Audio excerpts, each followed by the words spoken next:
अगर तुम्हें लगता है कि मेडिवल बुक्स मतलब धूल भरी पुरानी पेजेस, तो तुम्हें एक सरप्राइज मिलने वाला है। चलो मैन्युस्क्रिप्ट बनाने का मैजिक देखते हैं। पहला स्टेप, पार्चमेंट। पेपर को भूल जाओ। मेडिवल स्क्राइब्स पार्चमेंट पर लिखते थे, जो एनिमल स्किन से बनता था। इसे भिगोने, खींचने और स्क्रैप करने में हफ्तों लगते थे, ताकि ये एकदम परफेक्ट बने। दूसरा स्टेप, इंक। यहाँ कोई बॉल पॉइंट पेन नहीं, वो आयरन गॉल इंक यूज करते थे, जो ओक गॉल्स और आयरन सॉल्ट से बनती थी। ये बहुत ड्यूरेबल होती है और सदियों तक चल सकती है। तीसरा स्टेप, राइटिंग। स्क्राइब्स चिड़ियों के पंखों से बने क्विल्स यूज करते थे हर लेटर को हाथ से ध्यान से लिखने के लिए। सोचो कितना पेशेंस चाहिए होता होगा। चौथा स्टेप, इल्यूमिनेशन। अब बारी है थोड़ी चमक दमक की। आर्टिस्ट्स सुंदर डेकोरेशंस पेंट करते थे गोल्ड लीफ और ब्राइट कलर्स से, ताकि हर मैन्युस्क्रिप्ट यूनिक बने। और बस हो गया।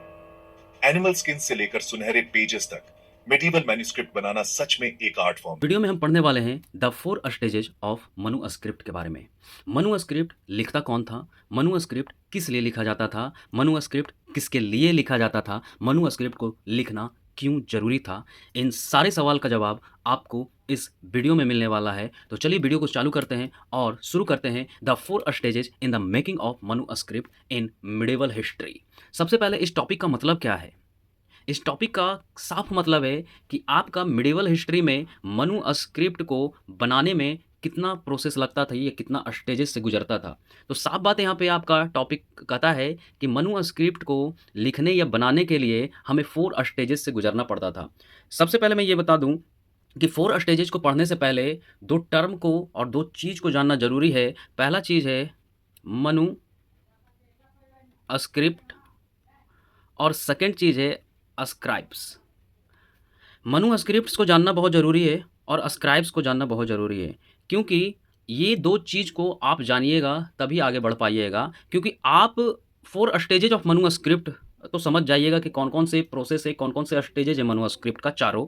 लेकिन आपके मन में ये सवाल रह जाएगा कि आखिर मनुस्क्रिप्ट क्या होता है? आखिर स्क्राइब्स क्या होता है? तो थोड़ा-सा समझने की कोशिश करिएगा कि मनुस्क्रिप्ट हैंड रिटेन नोट्स होता है। क्या होता है? हैंड रिटेन नोट्स होता है, ठीक है? हैंड रिटेन नोट्स का मतलब है कि इसे हैंड से लिखा जाता है, हाथ से लिखा जाता है, राइट? अच्छा, किस लिए लिखा जाता है? क्योंकि ये a story of rulers story of rulers के बारे में मनुस्क्रिप्ट में लिखा जाता है। साथ ही साथ अगर हम बात करें कोई भी इम्पॉर्टेंट इवेंट्स के बारे में लिखा जाता है, राइट? या कोई भी महत्वपूर्ण घटना हुआ है इतिहास में, उस बारे में कहाँ लिखा जाएगा? मनुस्क्रिप्ट में लिखा जाएगा। और कैसे लिखा जाएगा? हैंड से लिखा जाएगा, राइट? मनुस्क्रिप्ट का तीसरा सवाल है कि किस लिए लिखा जाता है। आप मुझे बताइएगा कि उस समय अगर हम 100 साल सॉरी, अगर हम 12वीं शताब्दी में चल जाएँ, 12th सेंचुरी में या 13th सेंचुरी में चले जाएँ, तो आप मुझे बताइएगा क्या उस समय कोई प्रिंटिंग मशीन होगा क्या? आई थिंक मेरे ख़्याल से तो नहीं होगा। तो उस समय कोई किसी चीज़ का सुविधा है ही नहीं।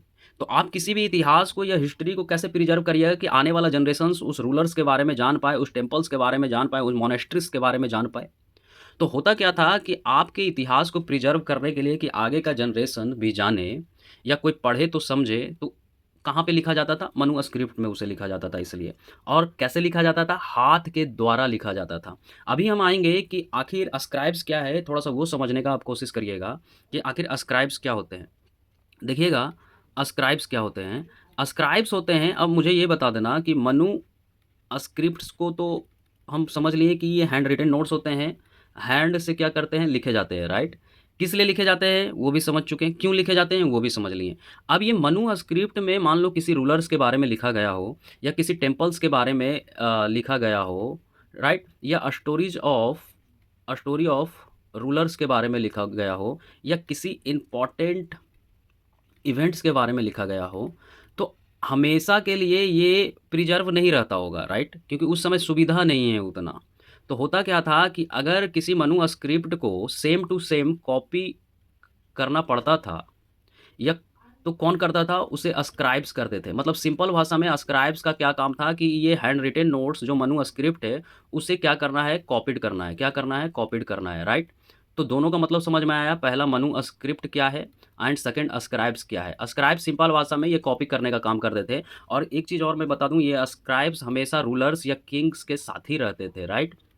किंग्स के साथ, और बहुत ही लर्नड पीपल रहते थे और रईस लोग रहते थे, एलाइट क्लास के लोग रहते थे।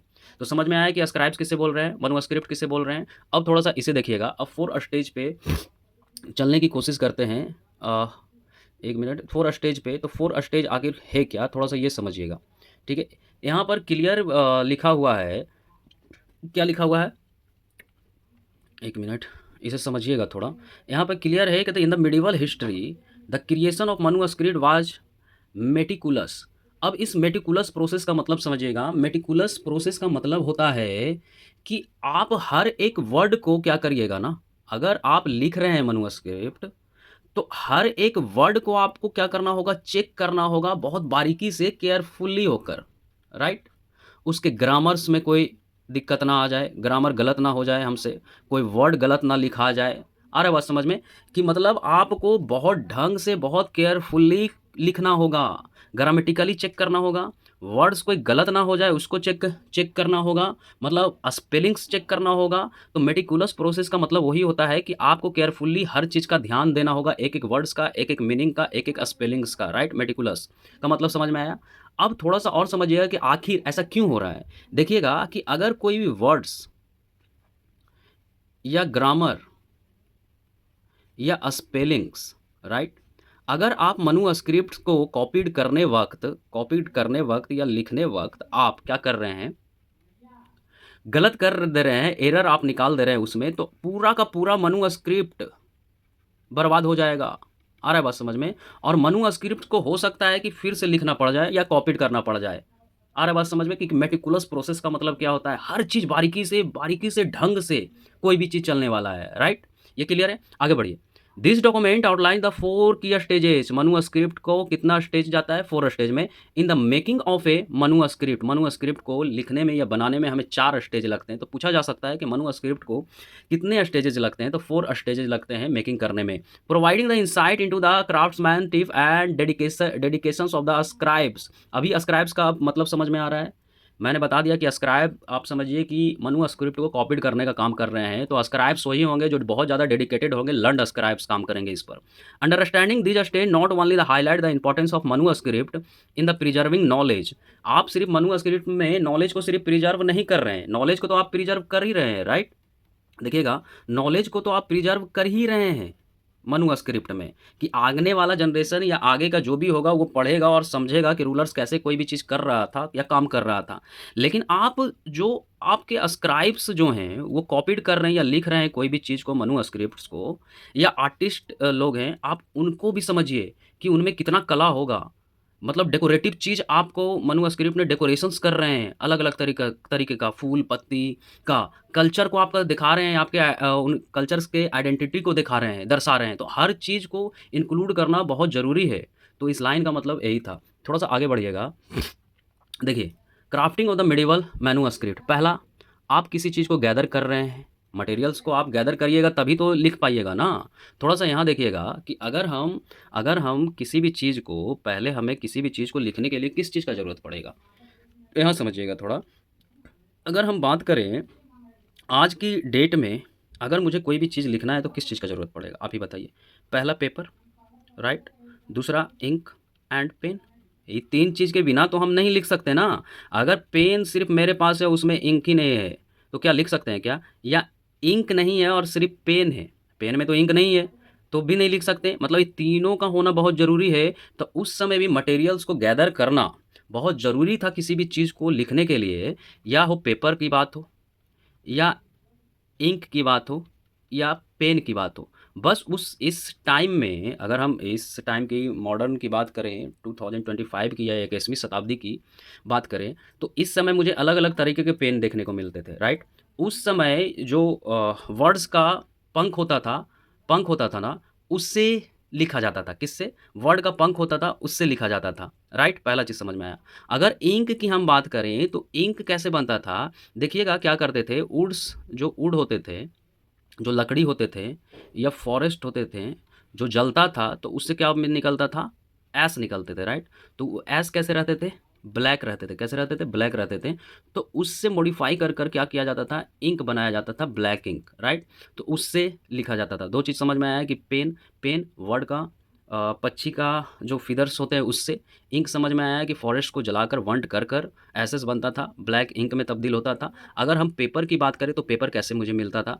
पेपर देखिए होता क्या है, एक वर्ड है हिस्ट्री का परचमेंट। क्या है? परचमेंट। अगर इस परचमेंट को समझने की कोशिश करें तो इसका मतलब होता है एनिमल स्किन। क्या होता है? Animal skin. मतलब एनिमल के स्किन्स को हम पेपर की तरह क्या करते थे? यूज़ करते थे। उसे बहुत बारीकी से साफ़-सुथरा किया जाता था, क्लियरली साफ़-सुथरा किया जाता था कि जब तक पूरी तरीके से स्मूथ ना हो जाए, उस तरीके से क्या किया जाता था? साफ़-सुथरा कर किया जाता था, राइट? तब अब लिखा जाएगा क्योंकि मटेरियल्स तो मेरे पास आ गया, पेपर आ गया, इंक आ गया, पेन आ गया, राइट? तीनों चीज़ आ गया। अब क्या? हम प्रिपेयर पूरी तरीके से हो गए हैं, है ना? तो पहला चीज़ वही कह रहा है द प्रिपरेशंस, प्रिपरेशंस आपको करना पड़ेगा। गैदरिंग करना पड़ेगा, parchment, animals skins and the ink for the writings का, हर चीज़ का, ये तीनों चीज़ का आपको क्या करना पड़ेगा? गैदर करना पड़ेगा, प्रिपरेशंस करना पड़ेगा, प्रिपरेशंस ऑफ द मटेरियल्स करना पड़ेगा, राइट? अब लिखने की बारी आएगी the writing the text with the meticulous care and the precision. Meticulous का मतलब अब समझ में आ रहा है कि बहुत बारीकी से अब क्या करना पड़ेगा? लिखना पड़ेगा। लिखना पड़ेगा, एक-एक वर्ड, एक-एक मीनिंग को ध्यान में रखकर लिखना पड़ेगा, राइट? तीसरा चीज़ अगर बात करें तो लेआउट एंड डिज़ाइन की बात करेगा। लेआउट डिज़ाइन का मतलब कि बहुत बारीकी से क्या करेगा? प्लानिंग करेगा। प्लानिंग का मतलब थोड़ा-सा लेआउट डिज़ाइन का मतलब समझिएगा। देखिए, अगर किसी भी चीज़ को लिखना हो, आप मुझे ये बताइए अगर ये आपके पास पेपर है, ठीक है? तो ये पूरी तरीके से क्या है? सादा है, तो हो सकता है कि अगर मैं लिखूँ तो इस तरीके से अगर कुछ भी लिखूँ, जैसे मान लो राइटिंग लिख रहा हूँ, तो हो सकता है कुछ ऐसे भी हो सकता है, हो सकता है। इस डायरेक्शन में भी लिखा जा सकता है, इस डायरेक्शन में भी लिखा जा सकता है, इस डायरेक्शन में भी कुछ गड़बड़ तो हो सकता है, अगर मैं सिंपल में लिखने की कोशिश करूँ। अगर मुझे बहुत बारीकी से लिखना पड़े, क्योंकि मनुस्क्रिप्ट लिख रहे हैं ना, कोई एरर नहीं होना चाहिए, बहुत ही बारीकी से लिखना पड़े। तो अब आप बताइए कि अगर मेरे पास ये एनिमल स्किन है या पेपर है, तो अब क्या करेंगे हम कि इसमें रेखाएँ खींचेंगे। क्या खींचेंगे? लाइन खींचेंगे। क्या खींचेंगे? लाइन खींचेंगे। लाइन खींचकर अब मैं क्या करूँगा कि इस पे लिखूँगा, ठीक है? क्या लिखूँगा? बहुत बारीकी से, आराम-आराम से इस पर ध्यानपूर्वक मैं लिखने की कोशिश करूँगा। तो अब रेखाएँ पे क्या होगी, लाइन पे क्या होगी, सही ढंग से क्या होगा, लिखाएगा। और मैं इसे थोड़ा बड़ा-बड़ा लिखने का कोशिश करूँगा। क्या करूँगा? बहुत बड़ा-बड़ा उसके जो बॉर्डर्स हैं, उसे क्या करूँगा? बहुत बड़ा-बड़ा लिखने की कोशिश करूँगा, राइट? तो लेआउट एंड डिज़ाइनिंग का मतलब यही है, planning the layout and the design करना, राइट? और डेकोरेटिव एंड द फिनिशिंग। अब क्या होगा? अब मैंने मटेरियल तैयार कर लिया, मैं राइटिंग कर लिया, मैं लेआउट और डिज़ाइन कर लिया, राइट? अब डेकोरेशन फिनिशिंग्स में क्या होगा ना कि अब क्या होगा कि इसमें जो-जो इम्पोर्टेंट वर्ड्स हैं, उसे मैं क्या करूँगा ना कि गोल्ड गोल्ड लीफ से मैं उसे क्या करूँगा? डेकोरेट करूँगा। गोल्ड लीफ से क्या करूँगा? हाइलाइट करूँगा और डेकोरेट करूँगा, राइट? वर्ड्स या फ्लावर्स का मैं डेकोरेशंस करना चालू कर दूँगा। आ रहा है बात समझ में?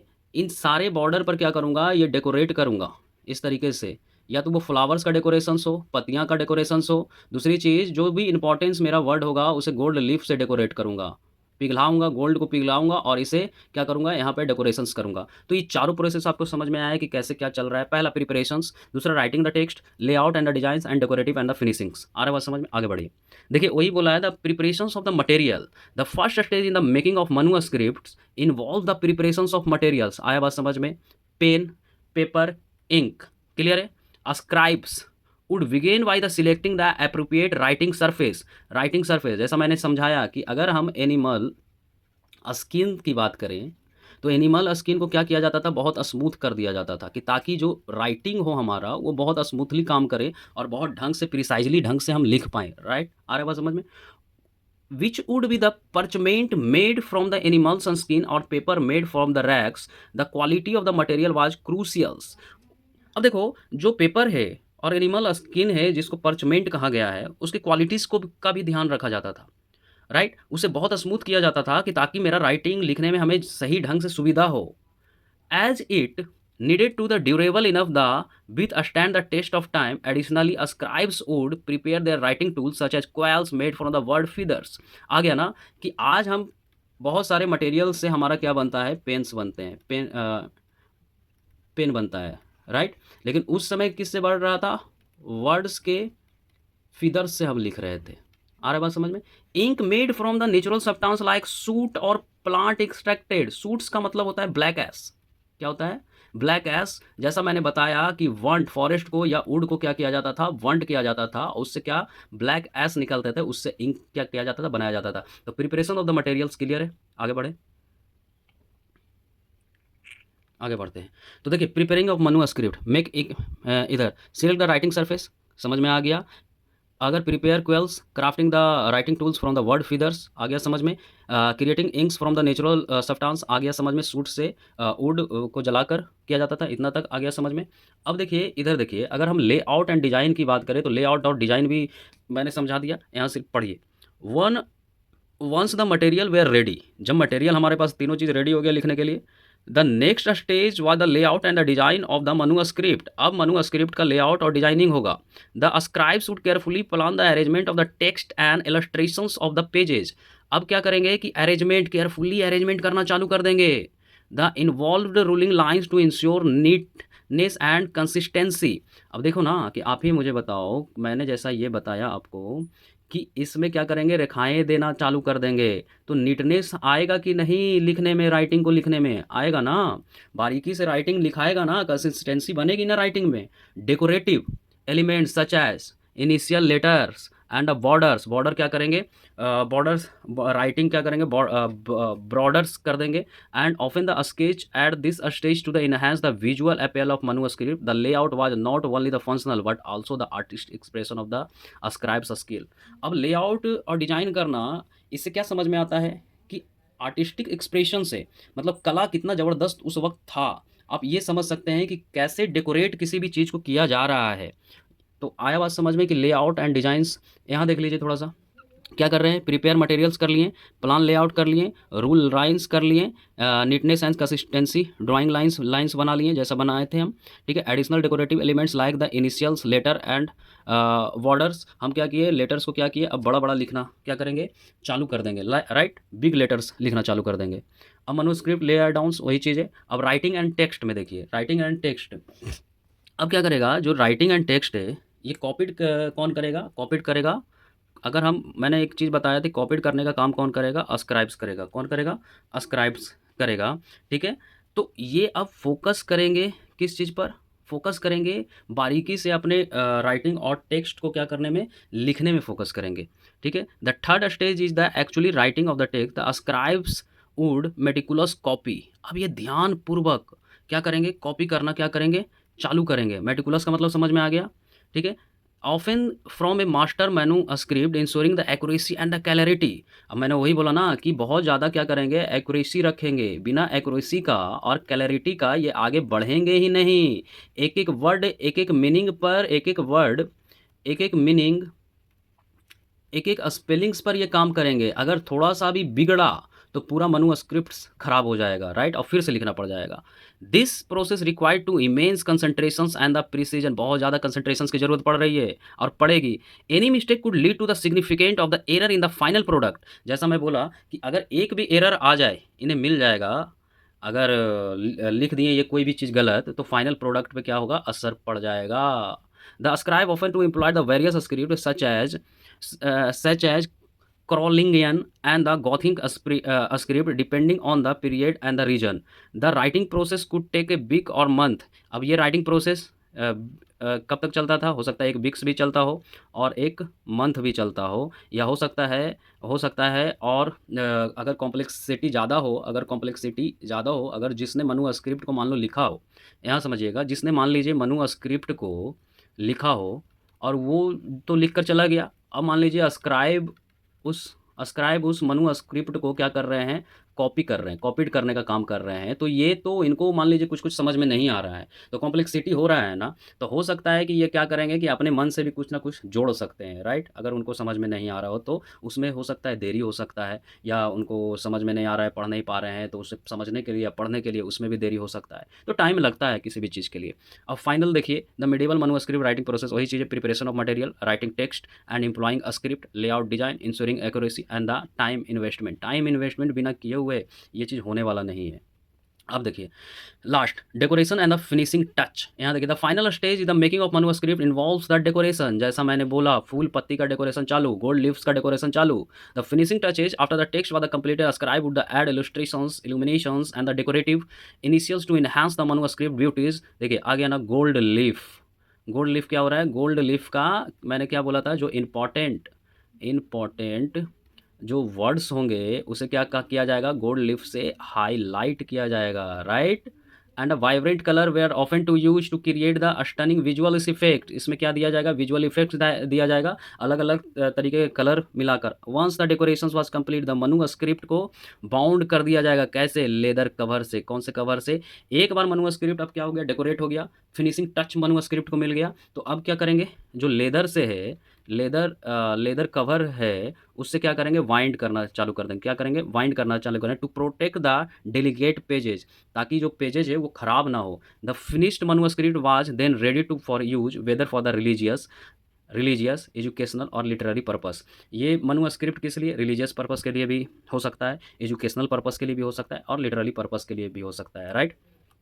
देखिए पहला add illustration a scribe the enhance the manuscript with the artistics illustrations. मतलब आप समझिए कि अस्क्राइब्स के पास कितना कला है कि डेकोरेट भी कर रहा है, फिनिशिंग टच भी दे रहा है और लिख भी रहा है, राइट। दूसरा चीज apply the gold leaf. Gold leaf to is apply to create the stunning visual effect. गोल्ड लीफ को इंपॉर्टेंट वर्ड्स पे हाईलाइट किया जाता था विजुअल्स इफेक्ट्स को देने के लिए। The bind the manuscript the manuscript is bound with the leather covers for protection. अच्छा, ये लेदर कवर्स का क्या सिग्निफिकेंस है? क्योंकि ये प्रोटेक्शंस प्रोवाइड करती है। The manuscript is the completed and the ready to use. अब यूज करने के लिए आप तैयार रहिए, या तो रिलीजियस पर्पस के लिए, या एजुकेशनल पर्पस के लिए, और एनीथिंग के लिए, राइट, जिसके लिए आपको ज़रूरत हो या किसी को। तो 4 स्टेजेज ऑफ द मैन्युस्क्रिप्ट आपको समझ में आया कि कैसे कैसे कौन कौन से स्टेजेज हैं मैन्युस्क्रिप्ट का। अब ये तो इंग्लिश में आपका पीपीटी है, राइट। अब इसका थोड़ा सा हिंदी का पीपीटी मैं बना दिया हूँ हिंदी में भी, तो इसे भी आप थोड़ा सा देख लीजिए। देखिए ये रहा, ये रहा, ये रहा, ये रहा, ये रहा, ये रहा, ये रहा, और ये रहा। ठीक है, क्लियर है? तो आपका हिंदी में भी हो गया और इंग्लिश में भी पीपीटी हो गया। पीडीएफ आपको मिल जाएगा टाइम पे। तो इस लेक्चर को यहीं पे ख़त्म करते हैं, क्योंकि लेक्चर ऑलरेडी 27 मिनट समथिंग का बन चुका है। अगला 4th पार्ट में आगे की बात करेंगे। Thank you.